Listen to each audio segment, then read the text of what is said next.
আজকে আমরা আলোচনা করব অ্যাথলেটিক্স নিয়ে। আজকে আলোচনায় আছে আমাদের বর্ধমানের দুজন মহিলা ক্রীড়াবিদ, মানে রানার। একসময় বর্ধমানে যথেষ্ট নাম করা, অনেক মাঠ থেকে তারা বর্ধমানের জন্য অনেক পুরস্কার নিয়ে এসেছে, বর্ধমানকে গর্বিত করেছে। আমাদের সেই দুজন ক্রীড়াবিদকে আমরা সঙ্গে পেয়েছি। তাদের কাছ থেকে আমরা তাদের দুজনের যে জীবনের সাফল্য, খেলাধুলার বিভিন্ন মাঠ থেকে কীভাবে তারা আমাদের বর্ধমানের জন্য মেডেল নিয়ে এসছেন এবং কী কী প্রতিবন্ধকতা জয় করে সেই সাফল্যের জায়গায় তারা পৌঁছেছেন, আস্তে আস্তে আমরা দুজনের কাছ থেকে জেনে নেব। আমাদের সঙ্গে রয়েছেন গোপা সাহা রায় এবং রয়েছেন লুৎফা বেগম। আচ্ছা, প্রথমেই আমি লুৎফা বেগমকে জিজ্ঞেস করি, বর্তমানে আপনি কিসে খেলাধুলায় কীভাবে যুক্ত আছেন বা আপনি নিজে কি করছেন? আমি বর্তমানে একজন অ্যাসিস্ট্যান্ট টিচার, বুলগড়িয়া গার্লস হাই মাদ্রাসার, ওখানে এইচএস সেকশনের টিচার। আর খেলাধুলার সঙ্গে কীভাবে যুক্ত বর্তমানে? বর্তমানে আমরা উভয়েই দুজনায় বিডিএসএ, বর্ধমান ডিস্ট্রিক্ট স্পোর্টস অ্যাসোসিয়েশনের আমরা অ্যাথলেটিক্স করছি। আর গোপা সাহা রায়, আপনাকে বলি, আপনি খেলাধুলায় কীভাবে যুক্ত? আমি এখন আপাতত বর্ধমান বিশ্ববিদ্যালয়ের শারীর শিক্ষা বিভাগে আমি HOD, head of the department. আর আমিও বিদ্যালয়ে আমাদের যে ক্রীড়া সংস্থা আছে এবং জেলা যে ক্রীড়া সংস্থা আছে সেখানে আমি কোচিং করে থাকি বা প্রশিক্ষণ দিয়ে থাকি। আমি লুৎফা আমার সাথে রয়েছি। আপনারা দুজনই হচ্ছেন অ্যাথলেটিক্সের কোচ। তা এই যে কোচ হয়েছেন, তার আগে আপনাদের যে খেলার জীবন, আপনারা যখন মাঠে দৌড়েছেন, এখন যারা দৌড়চ্ছে তাদের আপনারা প্রশিক্ষণ দিচ্ছেন, কিন্তু আপনারা যেভাবে মাঠে দৌড়েছেন সেই সময়টা, আপনাদের সময়টা কীভাবে দৌড়েছেন, তখন আপনাদের সময় পরিস্থিতিটা কীরকম ছিল? আপনারা মহিলা বলে কতটা সবার কাছ থেকে উৎসাহ পেয়েছেন, বা মহিলা বলে কোনো প্রতিবন্ধকতা আপনাদেরকে মানে বাধা দিয়েছে কিনা, সেইটা এক এক করে দুজনের কাছে জানবো। প্রথমেই জানবো আমি লুৎফার কাছে। অ্যাকচুয়ালি মহিলাদেরকে তো সবসময় দ্বিতীয় শ্রেণীর নাগরিক হিসাবে দেখা হয়। আর একটা জিনিসও, মহিলাদেরকে আরও একটা ব্যঙ্গ করে সবাই বলে যে এরা হচ্ছে মানে অ্যাডভার্টাইজমেন্টের উপকরণ।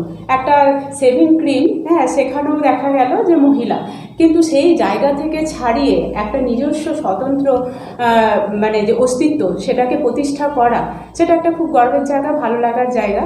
তো সেটা আমরা করতে পেরেছি শুধু মহিলা হিসাবে না থেকে।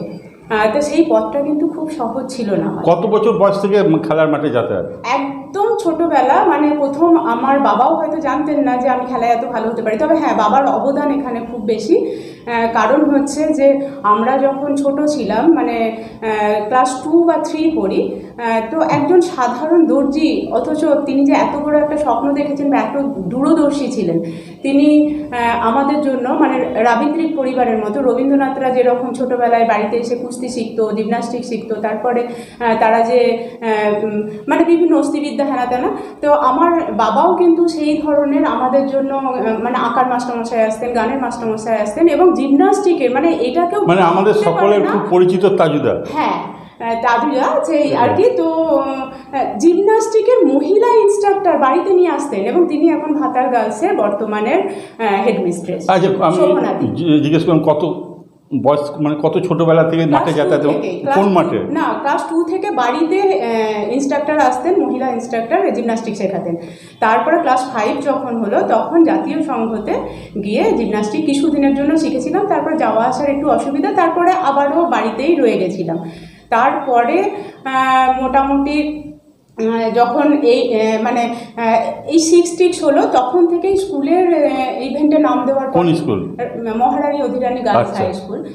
তো তারপরে 3টেতে ফার্স্ট হতে শুরু করলাম, সেখান থেকে নাম পাঠানো হলো জোনেও 3টেতে ফার্স্ট হলাম, তারপরে সাব ডিভিশনেও 3টেতে ফার্স্ট হলাম, জেলাতেও 3টেতে ফার্স্ট। সেটা মোটামুটি কত সাল? মোটামুটি অনেক, কত বছর আগে, তখন 88 সালে মাধ্যমিক দিয়েছি, তার মানে তারও 6 বছর আগে। আচ্ছা, 82 সাল নাগাদ। আর গোপা সাহা রায়, আপনি কিভাবে, মানে খুব কম বয়সে কিভাবে প্রথম খেলার মাঠে এলেন, কাদের উৎসাহ পেয়েছিলেন? ছোটবেলা থেকে খুব ডান পিটে ছিলাম, তাই বাবা খুব মাকে বলতে, এই মেয়েটাকে ঘরে রাখা যাবে না, একে একটু মাঠে পাঠাতে হবে।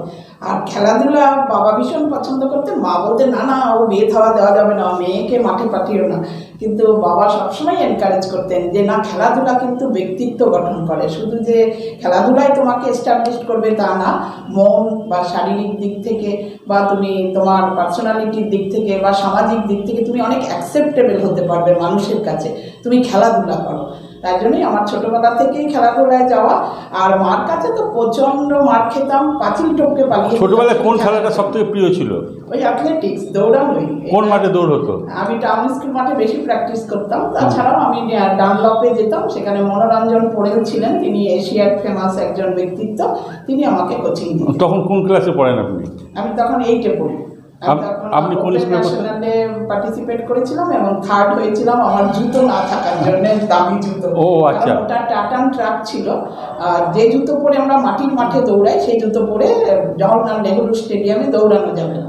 তা তখন আমাকে ইনস্ট্যান্ট বন্ধুর জুতো পরে আমাকে দৌড়াতে হয়েছিল। আমি সেই কিন্তু সফল হয়েছিলাম, সফল হয়েছি। কোন স্কুলে তখন? আমি মিউনিসিপাল গার্লস হাই স্কুলে ছোট থেকে পড়াশোনা। ওই স্কুলে খেলাধুলার পরিবেশ তখন কেমন ছিল? ভীষণ ভালো ছিল। আমাদের বাণী ম্যাডাম ছিলেন, বাণী রায়।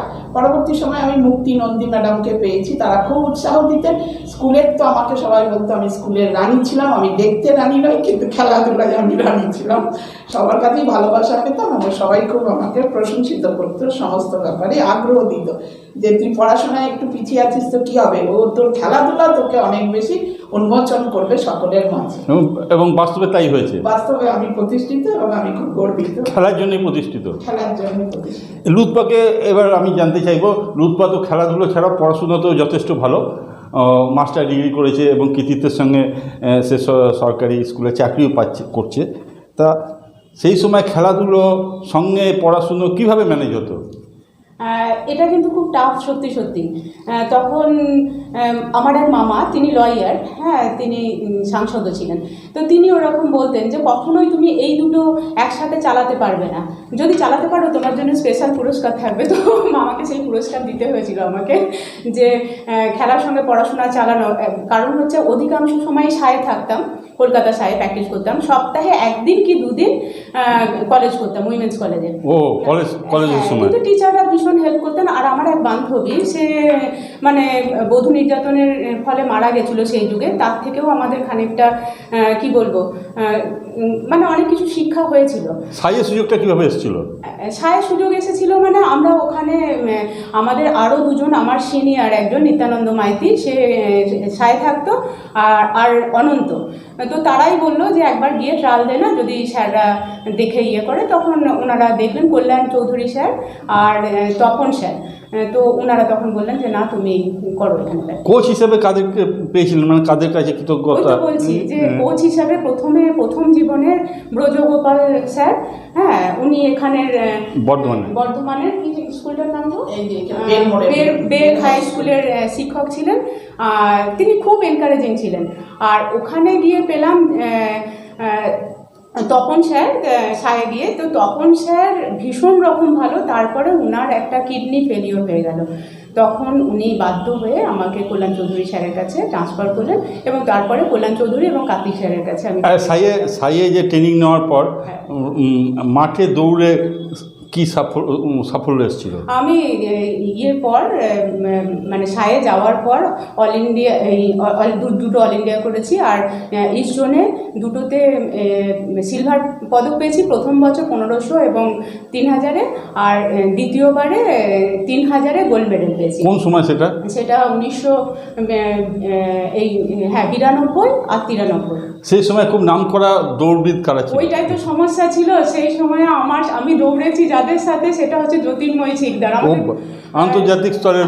আন্তর্জাতিক স্তরের, সেই জন্য আমাদের একটু সমস্যা হয়ে গেছিল যে প্রতিষ্ঠা লাভ করা খুব টাফ। এবং রিঙ্কু, আটা, বুলাদি, এরা সব খুব বিখ্যাত প্লেয়ার এবং সবাই অল ইন্ডিয়ায় পজিশন করা প্লেয়ার। তাদের সাথে দৌড়তে হয়েছে। হ্যাঁ, তাদের সাথে কম্পিটিশন করে এই যে এতটাও সাফল্য, এটাও কিন্তু অনেক। এখন অবশ্য নিয়ম হয়ে গেছে যে একটা ইভেন্টে একজন দুটোর বেশি ইভেন্ট নিতে পারবে না। তখন তো আরও বেশি নিত, তার ফলে একজনই 3টে ইভেন্টে গোল্ড হয়তো পেয়ে গেল, তখন অন্যজনের পক্ষে অসুবিধা হয়ে যেত। এখন নিয়মটা হয়েছে, ভালো হয়েছে।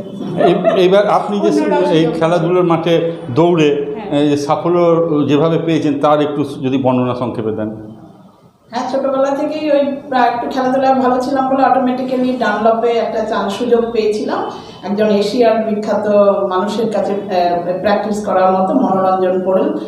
ওখানে কি থেকে প্র্যাকটিস না, করতেন? আমরা শনি রবি গিয়ে প্র্যাকটিস করতাম। শনিবারে যেতাম, স্যারের বাড়িতে আমাদেরকে রেখে দিতেন, রবিবারে প্র্যাকটিস করে আবার ফিরে আসতাম। সেই সুযোগটাও সেই প্র্যাকটিসের সুফলটা কোথায় পেয়েছেন? হ্যাঁ, আমি ওপেন ন্যাশনাল করেছি। ওপেন ন্যাশনালে বললাম জুতোর অভাবে আমি ফার্স্ট হতে পারিনি, আমি থার্ড হয়েছি বন্ধুর জুতো পরে।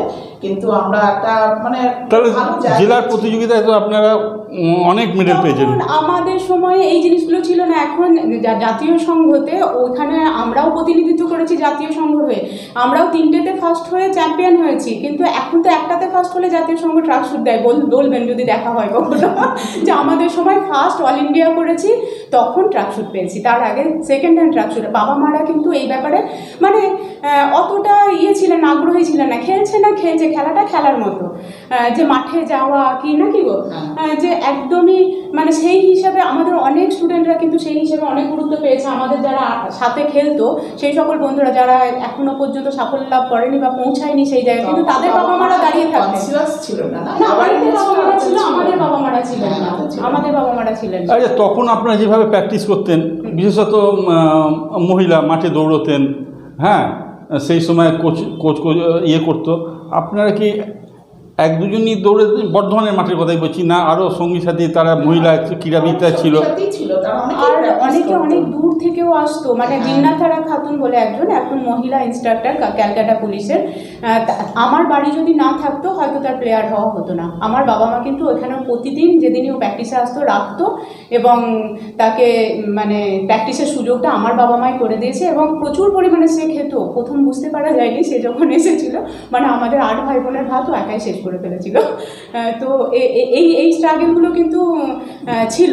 মানে তখনকারদের অ্যাথলেটদের এখনও আছে, প্রচণ্ড হতদরিদ্র নাকি গো এখনও আমাদের, আমরা যে কোচিং ক্যাম্পটা চালাই সেখানে অ্যাথলেটিক্সটা কিন্তু সেই আলোকে এখনো আসে। ওই তো হিমা দাসের কথাই আমরা জানি, পান্তা ভাত খেতো ঘরে, হ্যাঁ, যে আন্তর্জাতিক স্তরে পেয়েছে, গরিব ঘর থেকেই বেশি উঠে আসে। আমি বলবো যে অ্যাথলেটিক্সকে যেন ক্রিকেট বা ফুটবলের মতো একটুখানি সহযোগিতার হাত যারা ক্রীড়াপ্রেমী মানুষ আছে তারা যেন বাড়িয়ে দেয়। মানে সফল হলে কাগজে ছবি বেরোলে তখন তার সমাধান সবাই ইন্টারভিউ দিতে এগিয়ে আসে, কিন্তু তার আগেই আসতে হবে। আপনাদের সময় আপনারা যখন খেলা শিখেছেন আর এখন আপনারা খেলা শেখাচ্ছেন, হ্যাঁ, আপনারা অ্যাথলিট তৈরি করছেন, এই আপনাদের সময় আপনারা খেলা শিখেছেন আর এখন অ্যাথলিট তৈরি করছেন, এই দুটোর মধ্যে এই যে মাঝখানে এতগুলো বছরের পর মাঝখানে চলে গেছে, তফাৎটা কি আছে? তফাৎ আমি বলবো আমাদের ছেলে মেয়েদের মধ্যে হয়তো সেই ডেডিকেশন, ডিভোশন বা ডিটারমিনেশন দেখতে পাই না যতটা আমাদের ছিল। কিন্তু আমি একটা জিনিস বলবো যে এখন কিন্তু বাবা মারা অনেক অ্যাওয়্যার হয়েছে, তারা কিন্তু তাদের বাচ্চাকে আমাদের কাছে নিয়ে আসছে, এটাই আমাদের কাছে একটা বড় পাওনা। কিন্তু একটা জায়গায় এখনো আমি বলবো যে এই 2022-এ আমরা একটা অলিম্পিকের জায়গায় একটা নীরজ চোপড়াকে পেয়েছি। আর যদি আমরা ফেসিলিটিস আমরা পেতাম বা সায়েন্টিফিক্যালি বা টেকনোলজিক্যালি যদি সেই ডেভেলপমেন্টগুলো আমাদের দেওয়া হতো, আমরা মনে হয় আরও 10টা বাচ্চাকে ওই রকম অলিম্পিকের আসরে মানে ইন্ডিয়ার পতাকা নিয়ে দাঁড়াতে দেখতাম। এবং আমরা সত্যিই সেই দিনটার জন্য অপেক্ষা করছি, এবং আমি চাই এরকম ক্রীড়াপ্রেমী মানুষরা এগিয়ে আসুক, আমাদের অ্যাথলিটদের সহযোগিতা করুক, আমরা আমাদের ক্ষুদ্র প্রচেষ্টা দিয়ে, অভিজ্ঞতা দিয়ে তাদেরকে মেলে ধরার চেষ্টা করব। এরকম কি আপনাদের দুজনের মানে যখন আপনারা ছোটোবেলায় খেলেছেন বা এখন এই বড় মাঠে আপনারা প্র্যাকটিস করবেন, হয়তো নিজেদের সময় বা এখন ছেলে মেয়েদের প্র্যাকটিস করাবেন, আগে ফুটবল খেলা হচ্ছে বা ক্রিকেট খেলা হচ্ছে সেটা শেষ হবে বা তার অবসরে প্র্যাকটিস হবে, এরকম কি পরিস্থিতি হয়? এখনো সেই পরিস্থিতিই আছে। আমাদের সময়ও ফুটবল এসে গায়ে লাগতো, মাথায় লাগতো, করে থেমে যেতাম। আর এখনো আমাদের বাচ্চাদেরকেও প্র্যাকটিস করায়, হ্যাঁ তোমরা শুধু এই দিকের 100 মিটারটা নিয়ে ব্যবহার করো, তোমরা কিন্তু রাউন্ড ঘুরবে না, ফুটবল চলছে। আবার এই জার্সির সঙ্গে তোমাদের জার্সি মিলে না যায়, তোমরা শুধু এই 50 মিটারের মধ্যে থাকো, খুব মানে অসুবিধা হয়। তবুও ধন্যবাদ বিডিএসকে যে এত দিন যেটা ছিল না অ্যাথলেটিক্স কোচিং ক্যাম্প, এই প্রথম যে সেটা চালু করা হলো, সেটাও বিরাট ব্যাপার। কবে কীরকম ওই সম্বন্ধে যদি বলেন? বলো। সেটা বিডিএসএফ থেকে অনেকদিন বন্ধ ছিল, কোচের অভাবেও হতে পারে বা আমাদের পরিষেবারও কিছু অভাব ছিল বলে এখন তারা মনে করেছে যে সমস্ত খেলাধুলারই কিন্তু শুরুটা অ্যাথলেটিক্স দিয়ে। আমরা একটু ইতিহাসের দিকে গেলে কিন্তু দেখবো এই অলিম্পিকের উত্থাপনও হয়েছিল এই অ্যাথলেটিক্সের ক্রিয়াকর্মের মাধ্যমে। তাই তাদের মনে হলো যে না, অ্যাথলেটিক্সটাকে আবার একটা জায়গা দেওয়া হোক। তাই আমরা দুজন একটু পুরনো অ্যাথলিট, তারা আমাদের দুজনাকেই আলিঙ্গন করেছে এবং ডেকে নিয়ে খুব সুন্দর করে বলেছে যে আমাদের মহিলা কখন প্র্যাকটিস হয়? আমরা বিকেলবেলা প্র্যাকটিস করাই, সপ্তাহে 4 দিন, সোমবার, মঙ্গলবার আর শনিবার। মঙ্গল, বুধ, শনি, রবি। হ্যাঁ, এখন আমরা পাল্টেছি। হ্যাঁ, আচ্ছা, ওখানে মানে ছেলে মেয়ে কিরকম বয়সের কত সংখ্যা? এখন 50 জন মতো ছাত্রছাত্রী আমাদের মধ্যে আছে, একদম ছোট থেকেও আছে, প্রায় 80 জন আছে। হ্যাঁ, আর ছোট ছেলে মেয়েও আছে, 5-এ পড়া, আবার সেখানে 11-12 ছেলে মেয়েও আছে। তার থেকে ঊর্ধ্বে আমরা নেই না, মাঠের পরিবেশ অনেকটা নষ্ট হয় আর তাদের খুব বেশি আর কিছু করারও থাকে। আচ্ছা, এই যে কোভিড পিরিয়ডটা গেল, এই সময় নয় খেলার মাঠটা বন্ধ ছিল, তার আগে পর্যন্ত বর্ধমানের যে এই অ্যাথলেট যারা, তারা আমাদের রাজ্য স্তরের প্রতিযোগিতায় বর্ধমানের স্থানটা কীরকম? আমাদের তো কোচিং ক্যাম্প শুরু হওয়াটা খুব বেশি দিন হয়নি, 3 বছরের মতো যা শুরু হয়েছে তখনই হয়েছে। আমরা খুব বেশি ফল দিতে পারিনি, কিন্তু তবুও দুজন অ্যাথলিট দুজন মেয়ে আমাদের অল ইন্ডিয়ার মুখ দেখেছে, একজন গৌরী আর একজন রুকসানা। হ্যাঁ, একজনা বর্তমানে বিপিএড করছে আর একজনের দুর্ভাগ্যের বিষয়, আমরা যে মানে সমস্যার সম্মুখীন বারবার হই, আমাদের সরকার কন্যাশ্রী করার সত্ত্বেও, মানে বিয়ে আটকানোর জন্য অনেক ব্যবস্থা করা সত্ত্বেও আমরা মানে তাদেরকে থামাতে পারিনি। তার বিয়ে ঠিক করেছে, সেও খুব ভালো, সে অল ইন্ডিয়া করেছে। আপনাদের সময় মানে বর্ধমানে আর কারা কারা ছিল মানে অ্যাথলেট? হ্যাঁ, ভালো ছিল। সাথী চৌধুরী, ও ভালো খেলতো, রাজ্য স্তরে পার্টিসিপেট করেছে। মেয়েদের কথা বলছেন? মেয়েদের বা ছেলেদের মিলিয়ে? নিত্যানন্দ মাইতি ছিল, অনন্ত ছিল, সুপ্রভাত ছিল, সে অবশ্য কালনার, কিন্তু প্রপার বর্ধমানের না হলো। ওরা সবাই দৌড়? হ্যাঁ হ্যাঁ হ্যাঁ, সবাই দৌড়ে। আর আপনারা এখন তো দৌড় ছাড়াও অন্যান্য লং জাম্প, হাই জাম্প, আমাদের জাম্পিং ইভেন্টের ছেলে মেয়ে আছে, থ্রোয়িং ইভেন্টেও ছেলে মেয়ে আছে, ট্র্যাক অ্যান্ড ফিল্ড তো আমাদের পুরোটাই সবগুলো ইভেন্টই আপনারা দেখছেন। তা আমাদের বর্ধমানের যে ছেলে মেয়েদের দেখছেন, আপনাদের কি মনে হয় এদের খুব সুন্দর যত্ন করে মানে যদি ট্রেনিং দেওয়া হয়, এদের মধ্যে থেকে কি আমাদের ওই জ্যোতির্ময় শিকদার বা হিমা দাসের মতো কাউকে আপনারা বার করতে পারবেন? অবশ্যই। হ্যাঁ, সেটা তো মানে সবারই ইচ্ছা আছে, সেই ইচ্ছা নিয়েই আমরা মানে এত পরিশ্রম করছি উইদাউট পারিশ্রমিকে। কিন্তু এটাও দেখতে হবে ইনফ্রাস্ট্রাকচার। আমাদের একটা অ্যাথলিট তৈরি করার জন্য যে মাঠ, যে সরঞ্জাম দরকার, আমাদের সেই সরঞ্জামের জন্য এই অফিস সেই অফিস করে আমাদের লিখতে হয় অ্যাপ্লিকেশন, কিন্তু সেখানেও কোনো আমরা সাড়া পাই না। এটাও যদি আমাদের একটা দুটো জ্যাভলিন দিয়ে, দুটো শর্টপাট দিয়ে, দুটো হাই জাম্পের বার দিয়ে কেউ যদি একটু সাহায্য করতো, তাহলে আমাদের বোধহয় বাচ্চারা মানে আরও লাভবান হতো। একটা গদি নেই হাই জাম্পের জন্য, মানে একটা বাচ্চা যে জেলাতে ফার্স্ট হচ্ছে, রাজ্যে যাবে, একটু মানে পোল ভল্টের জন্য সরঞ্জাম আছে কিছু না, পোল ভল্টের জন্য নেই, হাই জাম্পের জন্য আমরা দিতে পারি না। আচ্ছা, আপনি তো বর্ধমান বিশ্ববিদ্যালয়ের সঙ্গে যুক্ত, বর্ধমান বিশ্ববিদ্যালয়ের এই অ্যাথলেটিক্স নিয়ে কিছু কি আপনি বলবেন? হ্যাঁ, আমি এই নিয়ে 4 বারই আমি টিম নিয়ে গেলাম আমাদের বর্ধমান বিশ্ববিদ্যালয়ের অ্যাথলেটিক্স ছেলে এবং মেয়ে দুটো টিম নিয়ে, এবং তারা খুবই হয়তো পুরস্কার পায়নি, কিন্তু তারা ফাইনালিস্টও হয়েছে এবং ভালো স্বাক্ষর রেখেছে তাদের পারফরমেন্সে। আচ্ছা, বর্ধমান বিশ্ববিদ্যালয়ে যে অ্যাথলেটিক্স যেসব প্লেয়ারকে আপনি নেন, তার মধ্যে আপনার মনে হয় কোন কলেজ একটু এগিয়ে? হ্যাঁ, হাটগোবিন্দপুর কলেজ অনেকটাই এগিয়ে আছে। ওরা তো ফুটবলের champion. Degree college, Tarakeswar degree college এগিয়ে আছে, খুব ভালো ফল দেয় এবং প্রত্যেক বছর তাদের কোনো না কোনো অ্যাথলিট আমাদের দলে থাকেই ভালো, তারা অনেকটাই এগিয়ে। ঠিক, আপনারা কি বর্ধমান বিশ্ববিদ্যালয়ে কোনো কোচিং ক্যাম্পের ব্যবস্থা করেন? আমরা তার টিম যাওয়ার আগে আমাদের 15 দিনের ক্যাম্প হয় এবং আমাদের ভাইস চ্যান্সেলর স্যার যারা পুরো মানে এইরকম অল ইন্ডিয়ায় যায় তাদের সমস্ত ফ্রি করে দেন, মুকুব করে দেন। সারা বছর তাদের একটাও পয়সা দিতে হয় না এই বিশ্ববিদ্যালয় স্তরে পড়াশোনার জন্য। এইবার তো আপনারা গেছিলেন, যেটা পূর্বাঞ্চলের যে খেলাটা হলো, আমাদের যে মেয়েদের টিম গেছিল সেটা কিট ইউনিভার্সিটিতে গেছিল। আমি 4টে মেয়েকে নিয়ে গিয়েছিলাম, তার মধ্যে একটি মেয়ে আমাদের ফাইনালিস্ট হয়েছিল, কিন্তু তারপরে ইভেন্টটা কি ছিল? Long jump. সে মানকর গার্লস হাই স্কুলের মানে মানকর কলেজের সে মেয়ে। খুব ভালো মেয়ে ছিল। আরেকটি মেয়ে হার্ডেলসে গেছিল, সেও ফাইনালিস্ট হয়েছিল, কিন্তু সে পুরস্কার আনতে পারেনি। কিন্তু খুব ভালো প্রতিভাশালী, তারা স্বাক্ষর রেখেছে। আপনার স্কুল লেভেলের ছেলে মেয়েদের খেলার বর্তমানে যে মান, ছেলে মেয়েদের এই অ্যাথলেট, এইটা নিয়ে আপনার কি কিছু বলার আছে? হ্যাঁ, সেটা তো আছেই। কারণ আমি আগের যে স্কুলটায় চাকরি করতাম, কালীমতি দেবী হাই স্কুল, গলসিতে, রাস্তার ওপরে, তো সেই স্কুলে খোখো খেলার খুব চল ছিল। ভালো নিজস্ব মাঠ আছে? না, খুব ছোট মাঠ, কিন্তু মানে প্রচণ্ড গরিব ঘরে ছেলেরা আসতো, তাদের প্যান্টের চেন কাটা, পায়ে জুতো নেই। হ্যাঁ, মানে প্রচণ্ড হতদরিদ্র ঘর, পড়াশোনায় তারা একদমই ভালো না। কোনো দিন সেখান থেকে যে কেউ চাকরি পাবে এরকম মানে একটা দুরূহ ব্যাপার ভাবনার মধ্যেও আসে না। কিন্তু এত বছর পর হঠাৎ সেই স্কুলে যাওয়ার পর, মানে কোনো একটা কাজে গেছিলাম, তখন আমি অবাক হয়েছি। অনেকে এসে প্রণাম করছে এবং বলছে, ম্যাম আপনি যা করেছেন। আমি বলছি, কী করেছি আমি? বলছে, আপনার জন্যেই, আপনি যে আমাদের স্বপ্ন দেখিয়েছিলেন, তার জন্য আজকে আমরা সিভিল পুলিশে একটা সম্মানের সঙ্গে চাকরি করছি। এবং অসংখ্য ছেলে, প্রায় 15 জন। ওখানে কি মেয়েদের টিম ছিল না? মেয়েদের ছিল। সে মণিমালা খাতুন বলে একটি মেয়ে ছিল, সে জাতীয় স্তরেও সে মানে করেছিল, ক্যাপ্টেন ছিল খোখোতে। কিন্তু হারিয়ে গেল।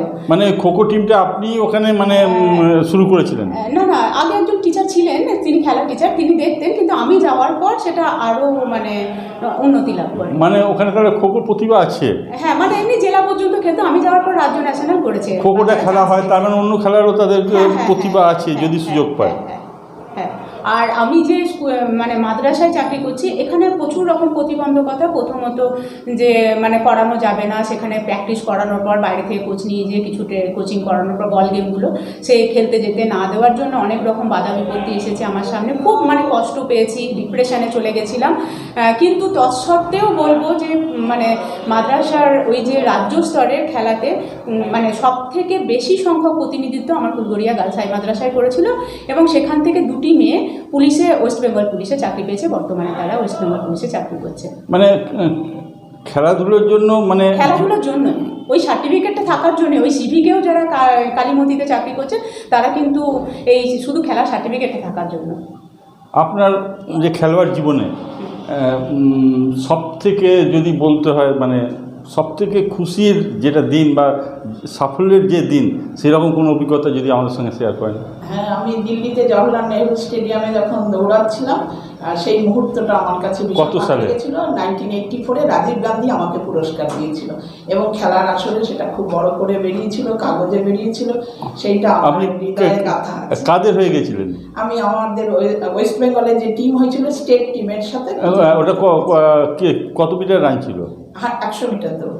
ওটা আপনি কি হয়েছিলেন? আমি থার্ড হয়েছিলাম। আমি বললাম যুদ্ধ ছিল না বলে আমি আমার বন্ধু। ওইটা আপনার স্মরণীয় একটা দিন, একটা স্মরণীয় ঘটনা। তাছাড়া দেশের প্রধানমন্ত্রী তখন আমাকে পুরস্কার দিচ্ছে, এটা তো আমার কাছে একটা বিষয়। সেই ছবি নিশ্চয়ই এখন আপনার ঘরে ছবি আছে আমার কাছে। আর লুৎফা জীবনে নিশ্চয়ই এরকম কোনো স্মরণীয় খেলার মাঠের কিছু আছে? ওই ছোট থেকেই যে মানে জানি ফার্স্ট হব এরকম মানে চিরকালই হয়েও গেছি। তো যখন সেকেন্ড হয়ে যেতাম, যখন কল্যাণী ইউনিভার্সিটিতে প্রথম অল ইন্ডিয়া মানে ইস্ট জোন করলাম, তো সেকেন্ড হলাম, পরের দিনও সেকেন্ড হলাম। হ্যাঁ, খুব স্মরণীয়। ওটা আমার কাছে খুব দুঃখের যে আমি ফার্স্ট হতে পারলাম না। সেটা কি প্রতিযোগিতা ছিল? মানে অল ইন্ডিয়া ছিল। অল ইন্ডিয়া কি? Inter university. এই দিদি পিএইচডি করছে, আমি দিদিকে পেয়েছিলাম। আচ্ছা, তখন থেকে দিদি ফ্যানও ছিলাম। ইন্টার ইউনিভার্সিটির হয়ে আপনি কোথায় কোথায় গেছেন? গোয়ালিয়র গেছি, পাঞ্জাব গেছি। গোয়ালিয়রে গেছেন, পাঞ্জাবে গেছেন, রাঁচি গেছি। আচ্ছা, এখন কি টিম নিয়ে বাইরে যাওয়া হয়? হ্যাঁ, আগের মানে এই কোভিডের আগেই যে ন্যাশনালটা অ্যাথলেট টিমের ছিলাম, কোচ হিসাবে দিল্লি গেছিলাম। কি জেলা টিম? না, ন্যাশনাল টিম, মানে রাজ্যর পশ্চিমবঙ্গে কোচ হিসাবে। রাজ্য টিমের? হ্যাঁ, পশ্চিমবঙ্গে কোচ হিসাবে ন্যাশনাল গেছিলাম দিল্লি। এটা তো একটা অনেক বড় জায়গা। রাজ্যর যে টিম, রাজ্য টিমকে নিয়ে যাওয়া, তাহলে কলকাতায় কি তাদের কোনো প্রশিক্ষণের কিছু? তাদের একটা 7 দিনের ট্রেনিং চলে।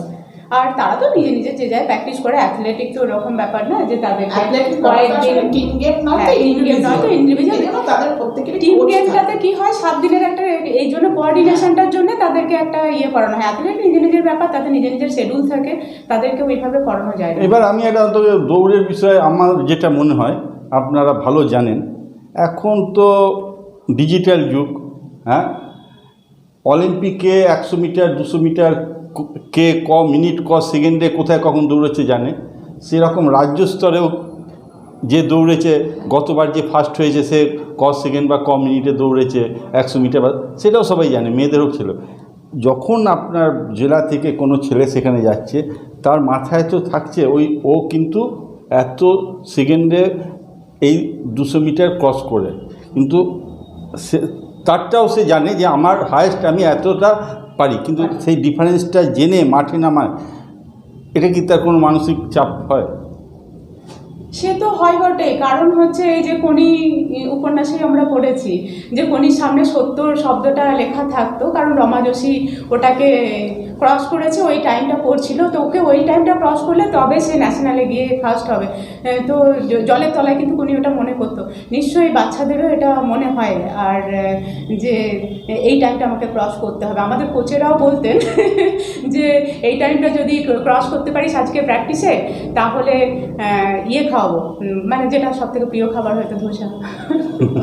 মানে সবসময় একটা এম দিয়ে রাখতে হবে, এম দিয়ে রাখতে হবে, মানে তাদেরকে অ্যাচিভমেন্ট মোটিভেশন। হ্যাঁ, এই অ্যাচিভমেন্টটা সামনে থাকলেই তখন মানে অটোমেটিক্যালি ও অ্যাচিভ করার জন্য আমার এটা মনে ঝাঁপিয়ে দেবে। এটা মনে আছে আমার, যে আমি যখন রাঁচিতে দৌড়াচ্ছি মানে ইস্টজন, তখন কিন্তু আমি 3rd পজিশনে ছিলাম, কিন্তু আমার বন্ধুরা সবাই বলছে এই ট্রাকশুট আর জুতো আর অমুক, হ্যাঁ হ্যাঁ আরেকটু, তখন কিন্তু আমার মনে হয়েছে হ্যাঁ পেরেই যাব, তো দেখলাম হ্যাঁ পেরে গেছিলাম, কিন্তু ফার্স্টই হলাম। তো গোল্ড মেডেল পেয়েছিলাম। হ্যাঁ, মানে ওই মাঠেই কিন্তু। আচ্ছা, এমন কি হয়েছে আপনার যে রাঁচিতে বা অন্য কোথাও একটা ভালো মেডেল পেয়েছেন, ফার্স্ট বা সেকেন্ড, ফার্স্টই যে সবসময় হতে হবে তার, বা সেকেন্ড হওয়ার পর বর্ধমান স্টেশনে নেমেছেন, অনেকে গিয়ে হাজির হয়েছে, ফুলের তোলা দিয়েছে, সেরকম? না, আমার ক্ষেত্রে একবার হয়েছিল, যখন আমি ওরকম স্কুল ন্যাশনালের টিম নিয়ে ফিরলাম, তখন কিন্তু দুটো একটা মানে সংস্থা থেকে মুক্ত বাংলা আমার মনে আছে, তারা নিয়ে সঙ্গে সঙ্গে একটা ইন্টারভিউ নিয়েছিল, এবং সেই কাগজে কিন্তু তারা সেই লেখাটা দিয়েছিল যে এই আপনি কিন্তু মুক্ত বাংলারই চ্যানেলে আজকে বসেছেন। আপনি তো না, আমি বলছি কিন্তু স্টেশনে দাঁড়িয়ে থাকা না, কিন্তু আমার যে মিউনিসিপ্যাল গার্লসে যখন পড়তাম, এই প্রথম যে আমার মধ্যে আমি কেউ একটা এই কনফিডেন্টটা মানে গ্রো করানোর কিন্তু কারণটা হচ্ছে মিউনিসিপ্যাল গার্লস স্কুলের স্টেজ, প্রত্যেকদিন ক্ল্যাপিং হতো। হ্যাঁ, কিন্তু ওই ক্ল্যাপিংটা কিন্তু খুব মোটিভেশন, মানে ভীষণ মোটিভেশনাল ছিল। আমি বলবো খেলার মাঠে আপনার এখন মানে খেলোয়াড় নিজে মাঠে নেমে দৌড়ানোর পরে এখন যে আপনি প্রশিক্ষক হিসেবে আছেন, আপনার মানে কী ভাবেন, কোনটা পেলে আপনি নিজেকে সব থেকে খুশি মনে করবেন? একটু বিশ্রাম।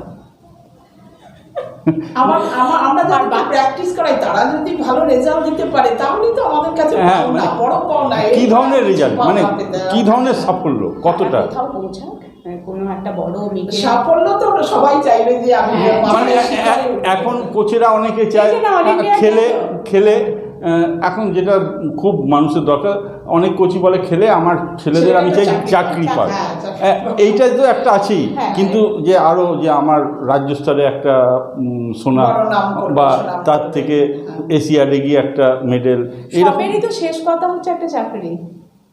আলটিমেট খেলাটা তো সারা জীবন থাকবে না, একটা পারফরমেন্স একটা নির্দিষ্ট সময় পর্যন্ত থাকবে, কিন্তু চাকরিটা তো সারা জীবনে। তাহলে কি আপনি খেলা শেখাচ্ছেন তাদের শুধু চাকরি পাওয়ার উদ্দেশ্যেই? না, তার মধ্যে থেকে তো দু রকমই হয়।